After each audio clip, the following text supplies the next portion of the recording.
for today's video. Ulam today na naman ang iisipin natin. Kaya ngayon yung naisip ko ng biyanan ko iluto. Nagisa nga lang po pala siya dyan ng luya para nga po pala masarap yung ulam natin today. Charis. Yun nga guys, nagisa lang po siya ng luya, sibuyas.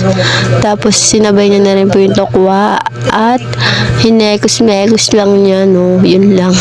Yan nga po pala sinasabi kong beef, corn beef, ewan ko beef, basta yan, hinalo na nga lang po nila yan para nga po pala maluto na.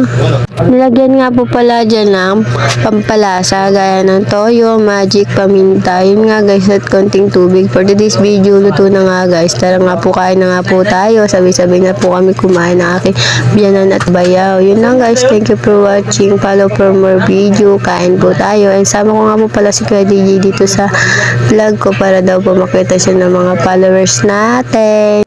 Hawak ko nga rin po pala dyan si Divine dahil nga po pala sabay-sabay kami nga kumakain. Gusto ko rin po siyang subuan ng kanin dahil nga po kumakain din po siya. Yun lang guys. Thank you for watching. Bye-bye.